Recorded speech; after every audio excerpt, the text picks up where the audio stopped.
Bom, pessoal, conforme prometido na minha longa introdução, vamos lá, vamos aos áudios, vamos aos trechos das entrevistas do nosso Ayrton Senna, do nosso Rubens Barrichello, do nosso cônsul geral. Você sabe que aqui, eu acabei não falando no outro vídeo, tem um pedacinho também de uma entrevista que nós fizemos com o Ed Irvine, em Aida, falando um pouquinho sobre aquela murro que ele tinha levado do Senna em 93, no Grande Prêmio do Japão e tal, quando ele estava no comecinho dele na Jordan e tal. Mas tá em inglês e tá meio zoado, tá um barulho desgraçado, isso aí a gente não vai colocar não. Mas é isso, vamos dar um play e eu vou, antes de cada trecho, fazer uma rápida introdução sobre aquilo que vocês vão ouvir. Play!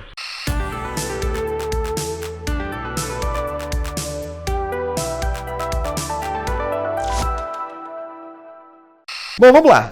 Esse primeiro trecho que vocês vão ouvir é uma entrevista feita rapidamente com o cônsul geral do Brasil em Milão, José Botafogo Gonçalves, que viria a ser, alguns anos depois, ministro da Indústria, Comércio e Turismo no governo do Fernando Henrique Cardoso.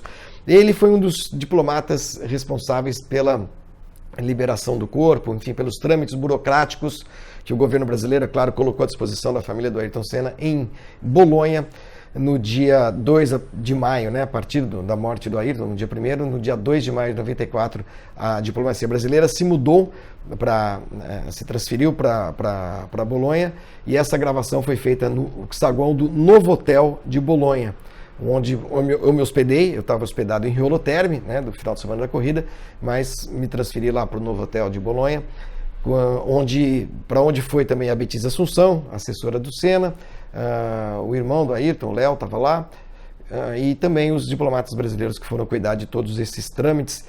Era uma rápida entrevista, mas sobre a logística, né, da transferência do corpo dele para o Brasil e tudo mais. Vamos ouvir. Dado o adiantado da hora, não creio que será mais possível que ele embarque hoje. Esse embarque deverá ocorrer amanhã. Todas as providências continuam sendo tomadas para que a documentação de ambos os lados esteja pronta, e agora fazer contato com a companhia aérea, particularmente a Varig, para determinar a hora de embarque amanhã. Qual foi o argumento da justiça italiana para impedir o embarque? Não sabemos ainda. Falta um documento do juiz e uma liberação do juiz. Esta informação nós ainda não temos de qualquer causa particular para o atraso dessa liberação. Estava muito otimista de conseguir hoje, sabendo, eu tenho experiência de outras situações, que não, evidentemente não com essas características dramáticas, mas esses procedimentos são lentos e demorados, de maneira que temos que aceitar que houve um atraso, cuja causa ainda desconheço, e espero que amanhã cedo já se possa ter a documentação pronta. Quanto à autópsia? Não sei dar nenhuma informação precisa com relação à causa desse atraso da liberação. Nós temos a informação... A família não quer que a autópsia seja feita. Os diplomatas brasileiros estão advogando essa causa? Nós temos que simplesmente aceitar o trâmite legal das autoridades italianas. Eles já tomaram conhecimento da preferência da família e não tenho, infelizmente, nenhum outro dado a acrescentar com relação a esse particular. Os senhores estão trabalhando com a possibilidade do embarque de Milão na terça-feira, amanhã, às 13 horas? Esta é uma das hipóteses, porém, devido à mudança do horário de embarque, porque estávamos otimistas em poder embarcar hoje e agora vamos ter que considerar amanhã, vamos examinar esta alternativa ou qualquer outra que permita ainda que o avião possa embarcar da Europa para o Brasil amanhã. Amanhã, não sei. Amanhã, não tarde, amanhã? Não, antes de manhã não creio que será possível, só depois de tarde. Esse voo da 1 hora, que é um voo de carreira, é possível? Estamos aguardando que a Varig nos confirme esta possibilidade. Não temos ainda a informação da Varig. Como ele disse, antes a Varig estava trabalhando na hipótese de trazer aqui um avião de Zurique. Hoje, depois do atraso dos procedimentos legais e dos trâmites burocráticos italianos, nós temos que esperar que a Varig nos ofereça outras alternativas. que eu não sei qual é, que espero ter no correr de hoje ou amanhã de manhã. A informação... Poi ha già risposto, ma le autorità italiane vi hanno comunicato che faranno l'autopsia? Não tenho nenhuma informação disso. Tomaram essa decisão de fazer a autópsia amanhã cedo? Desconheço qualquer coisa, não nos foi informado nada oficialmente. La famiglia ha detto qualcosa sul fatto che se si fa l'autopsia o meno, sono contrari, favorevoli? Não sei, eu não falei com a família, nós estamos aqui apenas para dar sequência aos procedimentos da documentação do lado brasileiro e aguardar essa liberação do lado italiano. Então, a palavra oficial das autoridades brasileiras, o traslado não será possível hoje? Certamente não será possível hoje. Estamos fazendo todo o possível para reorganizar uma programação para amanhã. Ok. Muito bem. Bom, agora a gente vai voltar um dia no tempo e vamos ao amanhã do dia 1º de maio de 94. Para vocês entenderem um pouco o contexto daquilo que acontecia naquela época, o Senna sempre dava entrevista pra gente na quinta, na sexta, no sábado e no domingo. Quinta à tardezinha. A gente, que eu digo assim, toda a imprensa. Fazia para TV, fazia para rádio, fazia para jornal, tá? Brasileiros. Fazia também em inglês e fazia em italiano. Esse era o esqueminha do Senna de imprensa. Mas naquele fim de semana, depois do acidente do Rubinho, ele na sexta, fugiu completamente daquele script, ele falou só caminhando pelo paddock, nervoso, do jeito que estava. No sábado, o Ayrton já não deu mais entrevista, depois da morte do Ratzenberger. A última entrevista que o Ayrton Senna deu, acreditem vocês, foi ao meu amigo Mário Andrade Silva, jornalista na época do Jornal do Brasil, né? Foi meu repórter na Folha, depois foi para o Jornal do Brasil, na manhã do domingo, e era uma entrevista, posso usar as aspas, detesto fazer isso, comercial. Pois é, era um acordo, o Senna estava lançando uma bicicleta, um modelo de bicicleta ou moto, hein? E agora? Puxa vida, bicicleta ou moto, tá?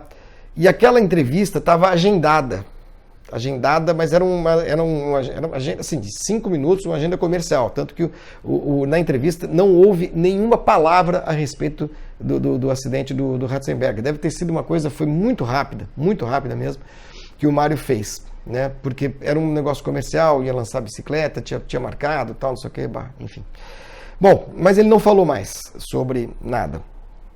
E no domingo de manhã o Rubinho aparece no autódromo com a boca inchada, o nariz inchado, com o braço quebrado, e a gente entrevistou o Rubens Barrichello. Vamos lá, ouça. Olha, graças a Deus eu tô bem em termos de medo. Eu tenho medo, mas talvez eu vou ter quando eu sentar de novo no carro e falar, puxa vida, agora eu tenho que tomar cuidado. Mas agora não. Eu tô sentindo que eu quero guiar no carro, quero sentar no carro o quanto antes possível e dar o meu máximo possível. Esse é o que eu quero. Assim que eu conseguir, né, que seja na próxima semana, segunda, terça, na quarta, que eu esteja guiando um carro, tentando buscar o máximo dele para que o Mônaco esteja bem e possa guiar sem problemas. Antigamente, os pilotos chegaram a ter uma espécie de um sindicato, eles fundaram a GPDA e tentaram ter, nos anos 80, uma campanha importante de segurança liderada pelo Sturt e depois pelo Emerson. Depois isso acabou. Por que os pilotos não se unem? E a primeira parte da pergunta. A segunda parte, você participaria de uma união de pilotos que estivesse disposta a fazer até greve para exigir mais segurança?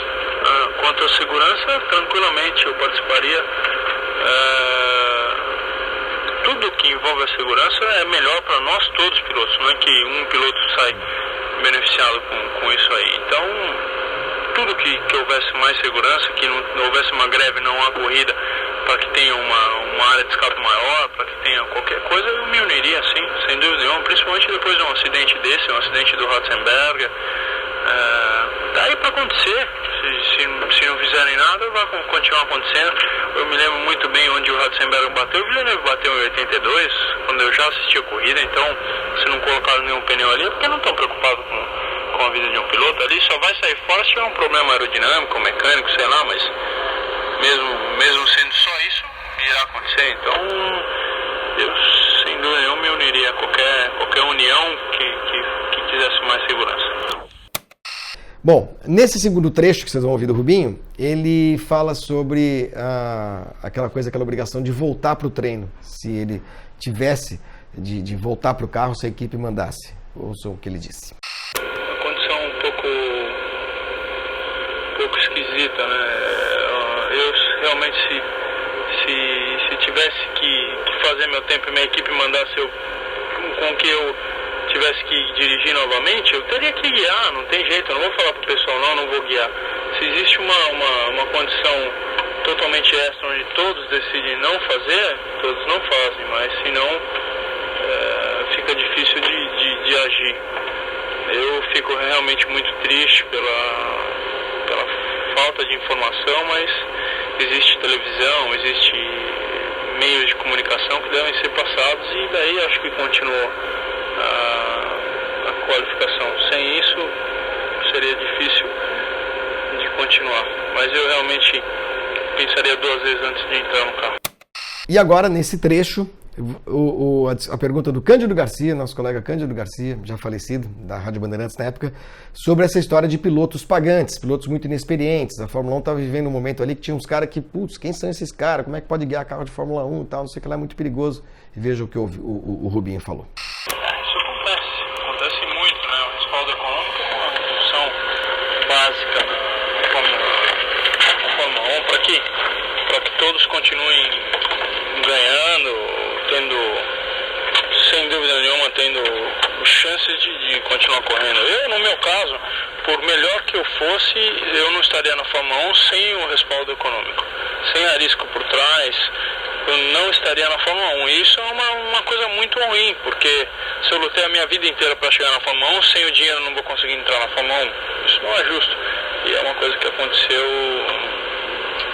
mas era coisa assim, 100%, não tem nada o que falar. Tinha que pagar para entrar, senão não entrava. Mas independente desse lado, você não acha que poderia haver um critério de graduação, além do lado econômico, o piloto deveria mostrar um currículo para ganhar um carro de Fórmula 1? Talvez sim, talvez eu acho que o currículo fosse uma coisa muito importante e eu acho que deveria-se até fazer testes, programações. Eu acho que os carros sendo mais iguais ainda, eu acho que teria condições de aparecer pilotos ainda melhores, mas é uma pena porque isso não acontece e você vê as diferenças dramáticas aí. Você vê um Frentzen que já há muito tempo anda de Fórmula 3000 e vai, volta pra lá, volta pra cá, Mercedes e vai, piloto super bom, tá fazendo tempos ótimos e teve muito tempo fora da Fórmula 1, então sem o dinheiro é muito difícil de andar para um lado. E por fim, o Barrichello falando sobre o que ele pensava da sua carreira, depois de ver um cara morrer. Não morria ninguém na Fórmula 1, até o Ratzenberger, desde 82, em corrida, final de semana de corrida. Ricardo Paletti, Grande Prêmio do Canadá. Em 86 morreu o Hélio De Angelis, mas em teste, enfim, não tem nem imagem, né? Em teste em Paul Ricard, ou Hockenheim, gente, como eu tô ficando velho. Paul Ricard, né? Bom, mas enfim, não morria ninguém em corrida desde 82 e não morria ninguém na Fórmula 1 desde 86. Então o Rubinho fala um pouco sobre isso nessa última resposta dele. Rubinho, a gente está falando de segurança, tá, mas isso tem um cara que acabou de morrer. O Berger falou que ele não conseguia guiar o carro direito. Você falou que você estava muito triste. O Ayrton falou que ele não conseguia, ele não deu entrevista, não conseguiu treinar. Você não pensa agora na sua profissão, no que você está fazendo, o que você sente mais internamente, além de dizer que está muito triste? E em cima da pergunta do Mário, eu acrescento, a partir desses fatos todos, você falou da segurança da pista, a partir de todos os fatos que ocorreram esta semana e nesse início de temporada, você acha que vai haver uma unidade maior entre vocês, pilotos, para tomar uma posição diante da FOCA, da própria FIA? Acho que sim, mas a minha posição não deixa só de ser triste, ela de um lamento muito grande de perder um colega de Fórmula 1. Mas o que eu posso falar? É a coisa que eu mais amo na vida é a Fórmula 1. A coisa que eu mais quero fazer na vida é a Fórmula 1. A coisa que eu lutei pela vida inteira para fazer é a Fórmula 1. Então eu só tenho Fórmula 1 na minha cabeça. Se eu parar de fazer isso agora porque aconteceu esses acidentes, eu não vou mais ser feliz na minha vida. Então eu tenho que continuar. Se um dia acontecer isso comigo, acontecer dentro da Fórmula 1, eu vou estar feliz, porque era aquilo que eu estava fazendo. Acho que é por aí o meu pensamento. Senão eu não vou conseguir realmente me exprimir, não vou conseguir tirar as minhas felicidades na vida. Eu acho que tudo na vida tem um preço e tudo, eu acho que na vida nós temos que saber que nós temos uma hora para chegar. Eu acredito nisso, sei que está tudo predestinado e para mim é assim, eu tenho que tentar lutar ao máximo para ser o mais veloz possível e deixar que as coisas aconteçam sem problema. Eu acho que é por aí, se eu começar a pensar, eu sempre dei o exemplo do farol amarelo. Se o farol tiver amarelo, você tiver confiança que vai dar tudo certo, você vai. Senão você tira o pé e para. Porque na desconfiança, nesse impasse, você pode acabar batendo. Então nunca faça aquilo que você não tem vontade. Quando eu não tiver vontade de guiar um Fórmula 1, eu digo, não vou guiar um Fórmula 1 hoje, porque eu estou me sentindo mal, estou pensando em algum piloto que morreu, alguma coisa assim. No resto, eu acho que eu tenho que guiar e ir para frente. Beleza. Isso é o que eu tenho do dia 1º de maio, gravado. 1º de maio de 1994, naquela manhã de domingo em Imola, na Itália. Agora vocês vão ouvir o Senna em Aida, no Japão, algumas semanas antes, na disputa do Grande Prêmio do Pacífico, que ele também não pontuou, onde ele também não pontuou. No Brasil tinha rodado, na largada do Grande Prêmio do Pacífico ele foi acertado pelo Mika Häkkinen, piloto então da McLaren, que tinha sido companheiro de equipe dele nas últimas provas de 93, né? Quando o Michael Andretti resolveu abandonar a McLaren, abandonar a Fórmula 1 e voltar para os Estados Unidos, depois do Grande Prêmio da Itália. O Mika, inclusive, começou muito bem, no Japão já meteu tempo no Senna e tal, e era uma grande promessa que se confirmou, né? Bicampeão do mundo. Então vamos lá, Senna falando sobre o acidente dele com o Mika Häkkinen. Em que eu pudesse prever que ele vinha em cima de mim, porque eu estava livre dele, estava procurando manter a primeira curva segura com o Michael, sem problema, e de repente ele veio por trás e me bateu, né? E aí me colocou fora da corrida e outros 2, 3 carros, incluindo a Ferrari do Larini. Felizmente não houve ninguém que se machucou. Eu provavelmente até assustei que eu fiquei olhando os carros vindo e alguém ia passar em cima de mim. E o Larini eventualmente veio de bico, exatamente na minha lateral, do meu lado mesmo. Sorte que ele bateu e não subiu em mim. Senão a gente podia ter se machucado. Que foi uma pena. Eu acho que acidentes ocorrem, porque corrida está sempre no limite, numa largada é complicado. Mas eu acho que o que está ocorrendo atualmente na Fórmula 1, eu já passei por isso, eu já fui no início da minha carreira e apertava mais, cometi alguns erros, é que a gente tem muitos pilotos jovens, inexperientes, cheios de vontade de mostrar talento e a força, e eles estão com isso expondo todos os demais, seja eles quem forem. E os acidentes estão ocorrendo, como ocorreu no Brasil, não ocorreu no ano passado em Suzuka por sorte, e aqui mais uma vez. E eu acho que isso vai ter uma continuidade durante o ano, se a coisa continuar da forma que está. Desde que ninguém se machuque, os danos são materiais apenas e frustração pessoal, porque você se vê fora de uma corrida dessa forma, uma forma estúpida. Mas até o momento que alguém se machucar feio, aí vou começar a falar e vou começar a querer fazer alguma coisa. Só que eu acho que tem que ser feita alguma coisa antes que alguma coisa de sério venha a ocorrer. Aí, a pergunta seguinte foi sobre o 20-0 no placar, né? E aí, Ayrton, e esse campeonato tá indo pro vinagre? Claro, era só a segunda corrida do ano e ele respondeu assim. Schumacher 20 pontos. O campeonato não tá mais aquelas maravilhas, né? Eu diria, mas eu já vi campeonatos piores. E eu acho que 14 corridas são sempre 14 corridas. Tem muito chão pela frente. Como aconteceu hoje pra mim, pode acontecer numa outra corrida pro Michael. E a balança se equilibrar. Então o negócio é deixar que o decorrer natural dos eventos tome seu curso. É isso aí, continuar trabalhando e fazer o melhor possível. A gente tinha o que de melhor podia ter nesse final de semana no carro, em termos de acerto, posição no grid e tudo mais. Eu estava inteiro, estava bem preparado para a corrida psicologicamente, estava bem determinado e eu acho que teria condições de ter feito uma corrida muito boa. E a gente toma uma ducha fria, como foi no Brasil, por uma outra razão, foi um erro meu mesmo no Brasil. Mas não adianta esmorecer, você tem que continuar se preparando para o melhor e esperar que o tempo coloque as coisas nos devidos lugares, é isso. Aí dois. Muito bem. Imola trazia uma perspectiva melhor para a Williams. Motorzão da Renault. E o Senna falou sobre isso, sobre o Grande Prêmio de San Marino, que era a corrida seguinte do Campeonato Mundial. Imola deve ser um pouco melhor pra gente, porque o motor lá deve nos ajudar. em relação ao Benetton. E em cima disso a gente tem também modificações do carro que estão sendo preparadas e eu espero que essas modificações melhorem a performance do chassi, que é um problema que a gente tem no momento sério. Ocorrendo isso tudo em Imola, a gente deve ter uma chance maior de sucesso. Mas depois vem Mônaco, que é uma corrida complicada pra gente, a não ser que realmente a gente melhore bastante o problema do chassi da gente, e em Mônaco a gente passe a ter também uma chance real de competitividade com a Benetton e o campeonato como um todo, né? Vai se desenrolando, que vai depender da capacidade de desenvolvimento de cada equipe. Bom, e aí, claro, quem diria, né, que iria acontecer o que aconteceu.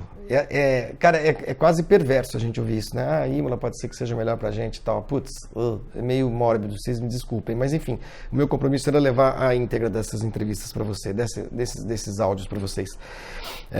Inclusive com esse molho de perversidade, mas enfim. Teve pace car, ninguém falava safety car. Teve pace car no Grande Prêmio do Pacífico em Aida, mas não foi por acidente, foi à frente dos carros na volta de apresentação. Olhem como o Ayrton tinha noção de como aquilo poderia oferecer perigo para a categoria, aquela novidade que foi introduzida meio que nas coxas naquele campeonato mundial. E vocês se lembram, em 94, depois do acidente da largada, em Imola, teve safety car, era um Vectra, lerdo, os carros atrás, freio frio, pneu frio, e muita gente atribui inclusive a isso o acidente que acabou levando o Senna a bater na tamburela. Ouçam a preocupação do Ayrton com essa história de pace car. Eu apenas acho que o uso do pace car foi um erro absurdo, que foi uma novidade colocada assim pra gente. Eu descobri por acidente ontem à noite que ia colocar o pace car no warm-up lap e eu fui contra. E argumentei por quê. Eles me disseram que é porque no Brasil tinha demorado 1 minuto e meio para dar largada ali, com os carros não se juntando bem, e não me pareceu correta a justificativa, porque não foi assim. E o meu argumento era que não ia melhorar em nada aqui, usando o pace car. Eu não vi o porquê.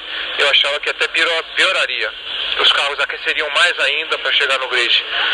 E efetivamente não demorou menos coisa nenhuma, foi um tanto de tempo que normalmente todo mundo espera, então não melhorou em nada e piorou o fato de que com o pace car na frente, a gente foi obrigado a ir tão lento durante a volta que os pneus perderam totalmente a temperatura, a aderência como consequência, os freios também não iam à temperatura ideal, que a gente não podia acelerar. Chega na largada, os carros patinaram muito mais as rodas e na primeira curva todo mundo estava escorregando. E uma das razões que o Mika bateu em mim foi porque ele escorregou na freada traseira, corrigiu, não conseguiu frear de novo e bateu em mim. Isso foi o resultado do uso do pace car, que foi uma estupidez na minha opinião. E foi mais uma vez uma decisão errada, unilateral, sem consultar ninguém. As equipes não sabiam, ninguém sabia. E sem uma lógica que era claramente algo positivo. Então, daí tudo tem uma consequência, né?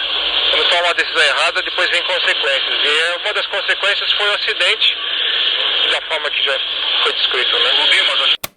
Bom, tá aí. E como não foi tudo uma desgraça pro Brasil em Aida, tivemos lá o primeiro pódio do Rubens Barrichello e um 4º lugar do Christian Fittipaldi. Foi muito bacana, aquela corrida foi muito bacana. E o Senna comemorou esse consolo, né? Porque, puxa vida, depois de se dar tão mal na largada, pelo menos alguma coisa de bom para os brasileiros aconteceu no Japão. A única coisa que valeu hoje foi o Rubinho e o Christian mesmo, porque no momento que eu voltei aqui, eu tava com a cabeça na lua, né? E aí eu vi a corrida, vi que o Rubinho tava ali entre os 5 primeiros e tal. Eu falei, pô, acho que vai dar uma corrida bacana pra eles. E eu vi o Christian também por perto ali, e aí foi bacana, deu pra aliviar um pouco o desgosto da minha própria corrida, porque é bonito você ver assim a molecada, né? Crescendo e conseguindo um resultado. Eu sei o quanto importante foi para mim o primeiro pódio, ganhar meu primeiro ponto, os primeiros pontos. Eu acho que para o Rubinho ter subido ao pódio foi maravilha e ajudou para a torcida toda lá no Brasil ficar acordada, né? E também o Christian, que esteve ali por perto o tempo todo, teve o gosto. E acho que ambos têm, mais importante até, tanto importante quanto o resultado de hoje, é que eles têm 2 carros que não são carros para ganhar um grande prêmio. Mas são carros que vão permitir a eles demonstrarem melhor o talento deles ao longo de toda a temporada. E vão somar mais pontos, vão talvez subir ao pódio também mais vezes. E eu acho que isso, para nós brasileiros e para os dois em especial, é uma motivação enorme. E eu acho isso realmente muito legal. Beleza, tá aí. Bom, na sequência, nós vamos ouvir o Rubens Barrichello, o Rubinho, falando sobre o seu primeiro pódio, ainda naquele fim de semana, né? Saímos correndo dos boxes da Williams, para o escritorinho da Jordan, onde o Rubinho falou sobre o seu primeiro pódio. Eu realmente não acredito que eu tô aqui cheio e subir naquele pódio lá. Às vezes eu fico pensando... Você esperava que isso fosse acontecer tão rápido na sua carreira na Fórmula 1? Não. Realmente não, mas eu nunca gosto de afirmar o negócio, né? A gente sempre brincando, e aí, Rubinho, esse ano vai dar pódio e tal. Esse ano pode ser até que dê pódio, mas o negócio é marcar pontos. É um negócio sempre com um pensamento muito pequeno para que você possa colher o grande. Mas não sabe, é muito difícil chegar no pódio numa Fórmula 1, a não ser uma pista nova como essa, circunstâncias diferentes, difícil mais fácil de rodar, coisas do tipo. E realmente a gente deu sorte de ter feito o tempo no primeiro dia e conseguido aí largar já na frente para poder competir de uma forma igual contra os outros, porque se eu tivesse largado lá atrás, com certeza seria muito mais difícil de fazer aquilo que eu fiz. E o Barrichello falou também sobre o quarto lugar do Christian Fittipaldi. Tinha uma rivalidade danada naquela época, mas eles se gostavam, eram amigos. Isso aí era mais uma coisa de quando eles eram crianças e mais dos pais do que propriamente deles dois. Rubinho em terceiro, Christian em quarto e o Rubinho falou. O resultado do Christian te deixou contente também? Muito contente, principalmente porque depois a gente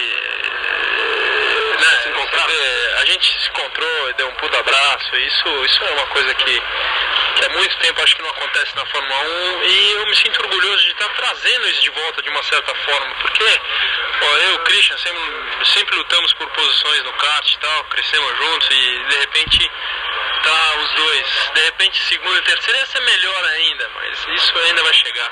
A dobradinha na Fórmula 1 ainda um dia vai ser nossa. E por fim, vocês se lembram? Teve sambadinha no pódio de Aida. E o Rubinho falou sobre esta infâmia, que pra gente era novidade, afinal de contas foi o primeiro, né? O sambadinha apareceu, é uma brincadeira só, porque o pessoal na Inglaterra lá, o Walter, o Ricardo Rossetti, o Xavier, eles têm essa brincadeira da sambadinha. Ele fala, só que você tem que prometer um negócio, você vai morar nessa casa, mas se você um dia na sua vida subir no pódio, você vai ter que dar essa sambadinha. Então o que eu mais queria era mostrar, que aparecesse na câmera que eu tava mostrando o prometido, né?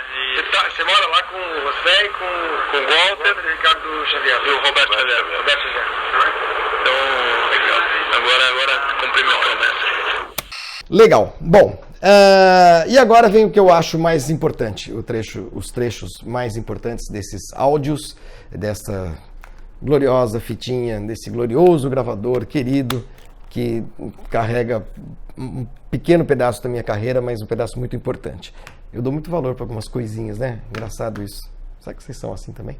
Bom, Estoril, 1994, janeiro, não sei a data, não lembro, devia ter pesquisado, não pesquisei, devia ter pesquisado entre um vídeo e outro, mas estou com preguiça danada, era começo do ano e o Senna foi fazer os seus primeiros testes e foi fazer a apresentação dele na Williams, era muito esperado aquilo. E aí, ele sai do carro, a primeira vez que ele anda no carro, eu tô dentro dos boxes, um puta frio desgraçado, uma jaqueta, uma japona e tal, encostadinha ali dentro dos boxes, uma paredinha para fugir do vento, né? Atrás dos boxes tinham montado uma mesinha ali pra gente sentar depois e fazer uma conversa. Os motorhomes já não estavam, claro, não era um paddock como é hoje, o motorhome era meio fajutinho lá e tal, tinha uma mesinha, não sei o quê, mas eu tava dentro do box. E quando o cara sai do carro, né, ele sai do carro, tira o capacete, olha, conversa aqui, fala isso com um, fala com o outro e tal, e eu tô lá, né? Puta frio, de gorro, sei lá, eu tava de gorro. E aí ele se dirige ao fundo dos boxes, a gente ia sair pra conversar, pra gravar a entrevista, pra entrevistá-lo. E eu só falei assim, e aí? Legal? Aí ele falou assim, com uma cara, bicho, olhou pra ele e falou assim, puta que pariu, bem na minha vez cagaram no carro. E continuou andando. E eu fiquei com aquilo na cabeça, né? Fiquei com aquilo na cabeça e fomos para a entrevistinha. E vocês vão começar a ouvir a entrevistinha. Claro que na entrevistinha ele não usou essa expressão, cagaram no carro. O Ayrton era muito educado para falar. Então, o primeiro trecho da entrevistinha, vocês vão perceber o ritmo bem diferente, o tom de voz, não tem nada de Deus, misticismo, daquelas coisas que eu ligava uma câmera e o cara parecia que virava o Beato Salu, né? Mas não, era uma coisa mais técnica, mais focada mesmo, que a gente tinha muita dessa preocupação, a gente de imprensa escrita. Então vamos lá, primeiras impressões do Senna sobre o carro da Williams, em 94. Como é que correu este dia de treinos agora a sério já com o carro de 93? Foi tudo bem, o carro funcionou muito bem, todos os seus sistemas, sem nenhum problema, tanto na parte do motor quanto do chassi. Basicamente eu procurei aprender sobre o equipamento, fazendo algumas modificações durante todo o dia, tanto na parte aerodinâmica quanto mecânica da suspensão, ajustes na parte do motor também Renault, e consegui me adaptar um pouco melhor ao carro ao longo do dia. E não só melhorar o tempo, mas também me sentir um pouco mais confortável.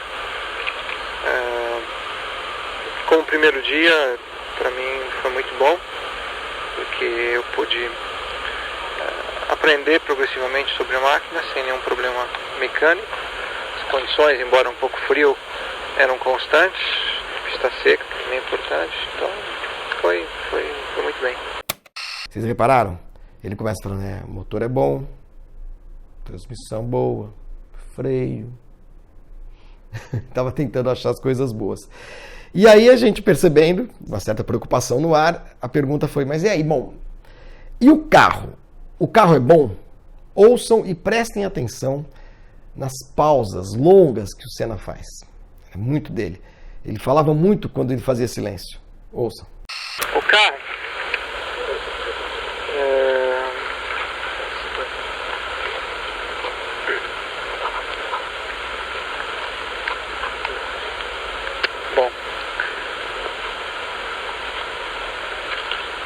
o motor funciona muito bem, um motor redondo, estável, confiável e com algumas características muito boas no que diz respeito à potência.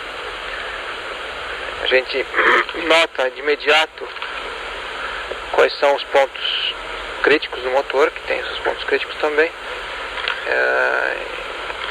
Já praticamente no primeiro dia que eu andei com o carro, mesmo devagar, eu senti, porque o motor é muito uniforme, dá para você então verificar exatamente onde é que estão os pontos que podem ser melhorados. E a Renault está trabalhando nessa direção, no próximo motor, então foi uma notícia boa para mim, que eles estão trabalhando na direção certa. A transmissão funciona muito bem no carro. Embora não seja definitiva, porque é uma mistura, devido a problemas técnicos entre o regulamento, mudou, e os carros do 92, 93, 94, mas funciona bem. A gente já conseguiu melhorar alguns ajustes eletrônicos do câmbio em si, baseado certos pedidos que eu fiz a eles. Eles já conseguiram modificar o software do sistema de transmissão e melhorou. O carro tem bons freios também, ainda não são ideais, mas basicamente bons freios, mas também já ficou relativamente simples de verificar onde é que a gente tem que melhorar. E na parte da suspensão,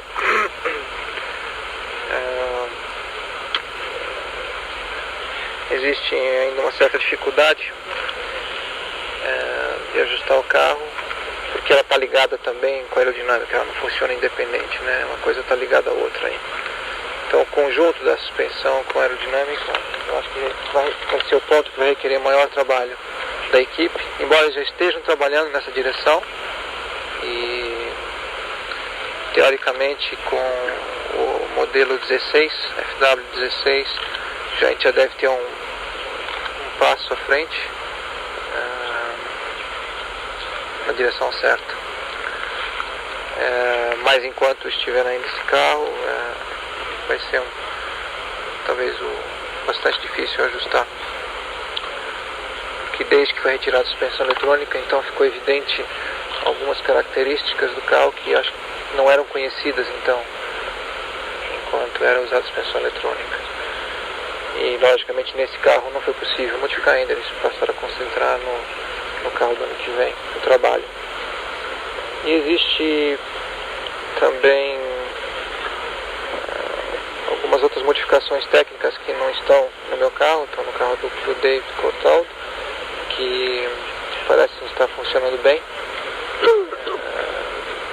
Então eu devo experimentá-los antes do final de semana, porque os resultados parecem que foram bons no carro dele hoje. Então,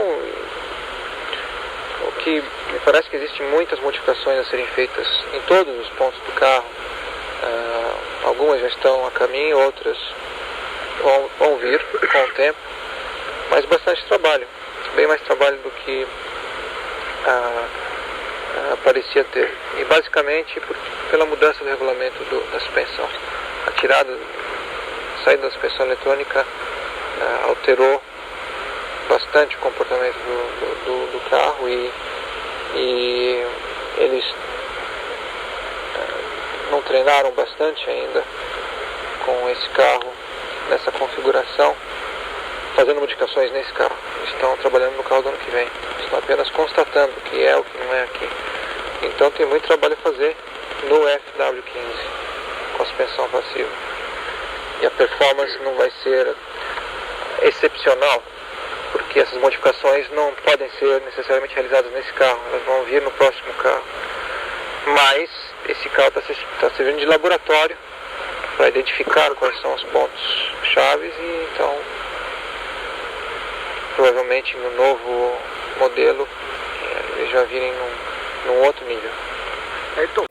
Dá para perceber que animado pra cacete ele não tava, né?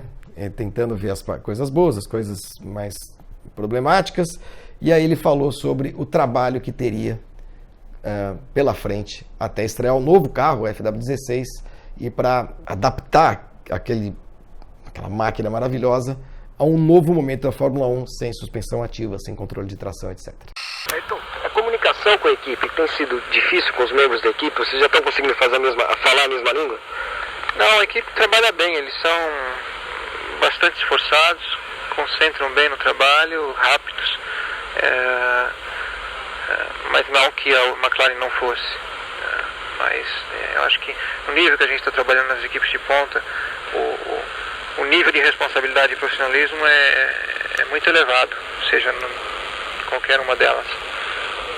As duas que eu pude ter a oportunidade de constatar aqui na Williams e na McLaren são extremamente profissionais. A equipe é bem organizada. Logicamente, eu estou pouco a pouco conhecendo cada membro da equipe. Isso leva tempo, mas tá indo. Eles entendem o que você pede? Não, existe assim, não só da minha parte o entusiasmo, o desejo de me comunicar o melhor possível e aprender e evoluir, como da parte deles. É recíproco o desejo de somar força, né?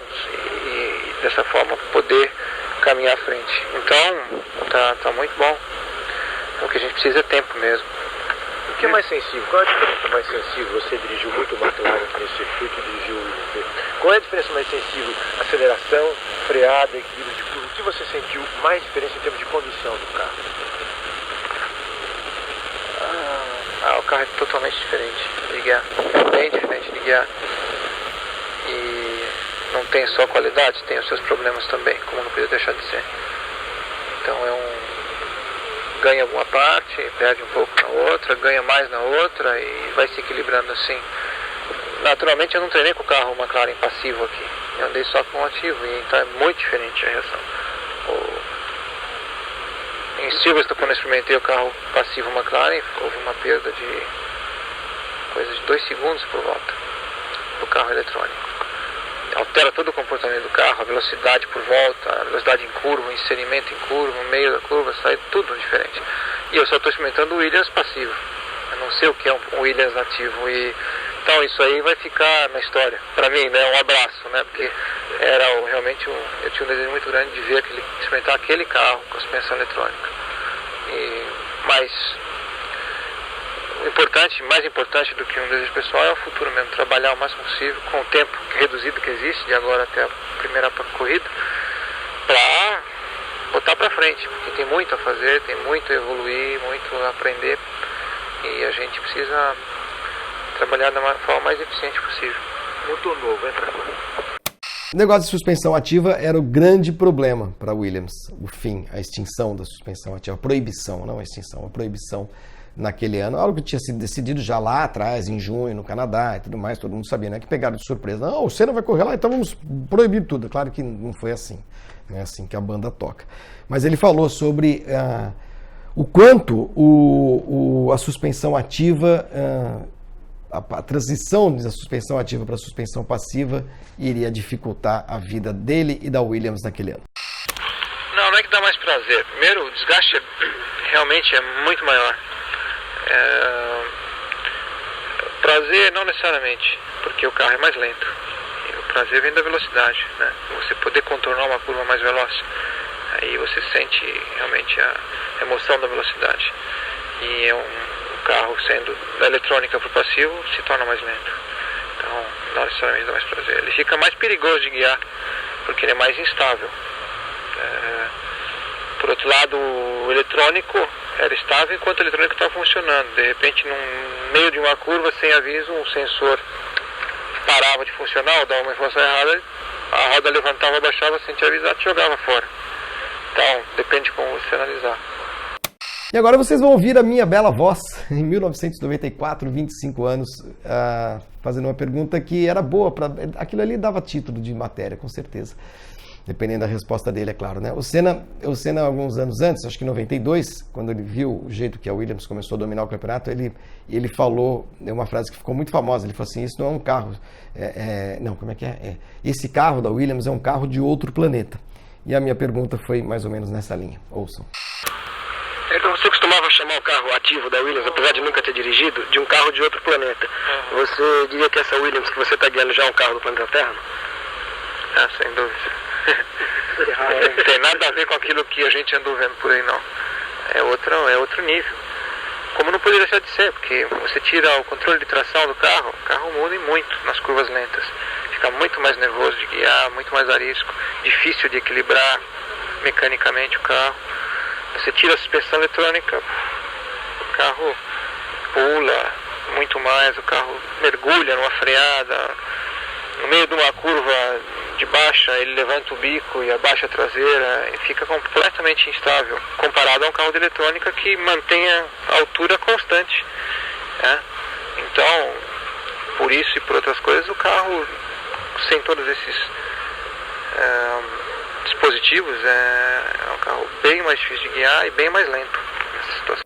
Deu para ver que o carro tinha aterrissado, tinha voltado ao planeta Terra, e era no planeta Terra, nesta dimensão terrena, que o Senna teria de resolver os problemas. E por fim, um trechinho que ele fala sobre a eficiência aerodinâmica do carro da Williams. Mas percebam algumas sutilezas, né, de como ele se preocupava com o quanto esses carros iam ficar perigosos em 94.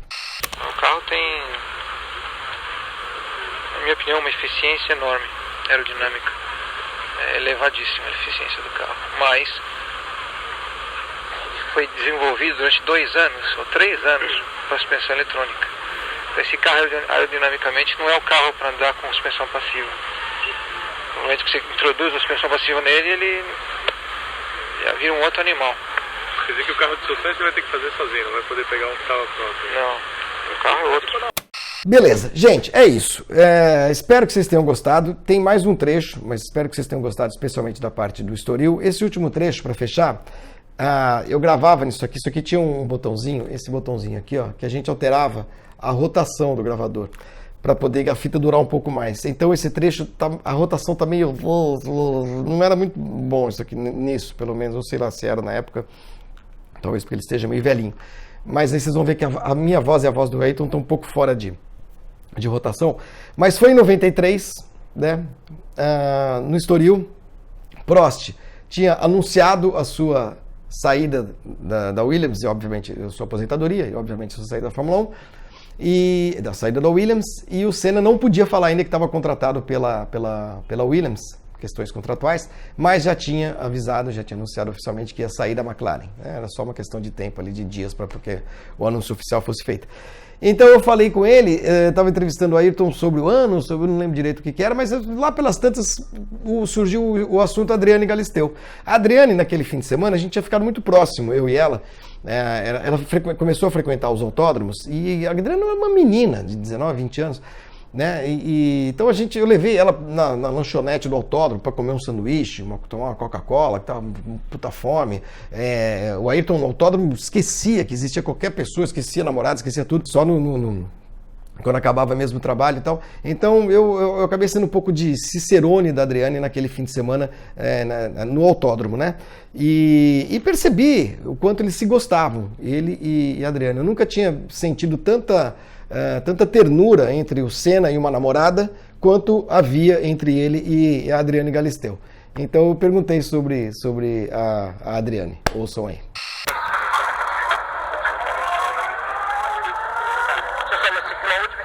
Adriane foi importante para você nessa decisão de sair da McLaren, em traçar o seu futuro dos seus próximos anos? Porque ela é a sua namorada mais diferente, digamos assim. Ela é a única dessas todas que parece que não tem medo de ser sua namorada. Ela fala com a gente, ela fala com a imprensa, ela não se esconde, enfim. Ela é o mais normal, entre normal, né? Normal, mas não é normal. Legal pra você, não é mais normal, é normal.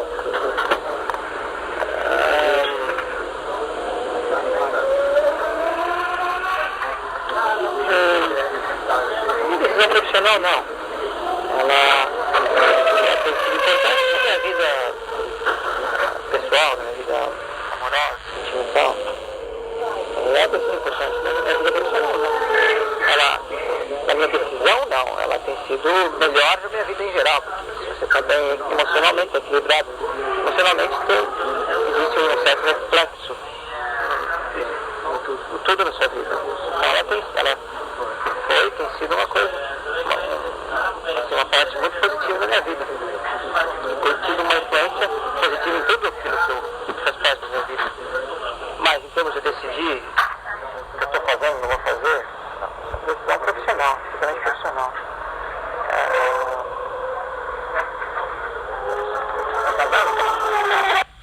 É isso, gente. Tá aí, o conteúdo do bendito gravador. Ficou enorme o vídeo, vocês desculpem, mas serve como um subdocumento histórico nesse dia em que se completam 25 anos da morte daquele que para muitos é o maior piloto de todos os tempos, para outros é um dos maiores de todos os tempos. No Brasil, acho que é quase unânime, né? Quase, não é unanimidade dizer que ele foi o maior de todos os pilotos brasileiros. Eu acho que ele e Piquet estão ali, né? Mas se eu tivesse que contratar um para minha equipe, eu contrataria o Ayrton, provavelmente. Eu achava o Ayrton mais espetacular. Mas se tivesse... não dá para contratar o Ayrton, vai vir o tal do Nelson, tava bom do mesmo jeito. Mas isso tudo à parte, isso é uma questão de gosto, isso é uma questão de... Cara, não faz nenhum sentido as pessoas ficarem brigando por isso, né? Porra, eu falo que o Schumacher foi o maior de todos os tempos, parece que eu tô dizendo que o Ayrton era um demônio, que eu tô criticando. É bobagem, Vamos parar com bobagens, vamos parar com essa cultura do ódio, do embate permanente. Pô, besteira. O Senna foi um grande piloto, um grande cara, um grande atleta, sem dúvida, importante para o esporte, que ele abraçou, e abraçou com muita dedicação. Não era o único, né? E uma coisa que me incomoda um pouco e não era dele isso é das pessoas, dos fãs, e acho que isso vale para fãs de outros atletas também, sei lá. Mas não era dele o monopólio da virtude, né? Claro, da dedicação, do empenho, do trabalho, do suor. Puxa vida, tantos pilotos, tantos atletas conseguiram chegar ao sucesso, conseguiram ser bem-sucedidos graças a muito esforço, muita dedicação, muito sacrifício, e o Senna era mais um desses, né? Ele não era mais do que os outros nesse sentido.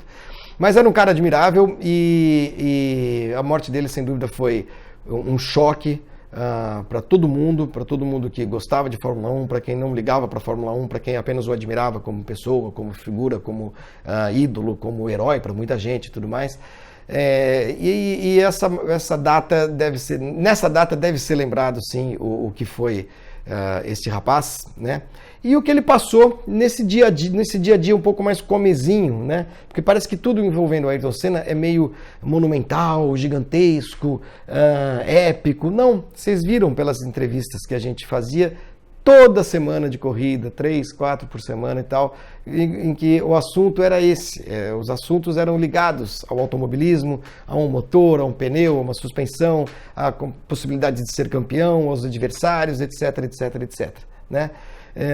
Então esse lado muito mítico e místico que muita gente associa ao Senna o tempo inteiro, ele era apenas um aspecto paralelo da sua personalidade, não era toda, e eu posso garantir para vocês, porque eu conheci o cara bem, a vida do cara era muito, muito mais carro, motor, velocidade, competição do que qualquer outra coisa.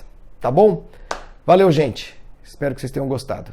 Se gostaram, curtam, compartilhem. Ficou enorme. Aff, Maria. Tchau. Eu ia falar alguma coisa? Ia dar um recadinho? Não era recadinho nenhum. Não, eu ia fazer um sinalzinho que eu achei bacana no outro vídeo, agradecendo ao meu gravadorzinho. Gente, valeu. Tchau.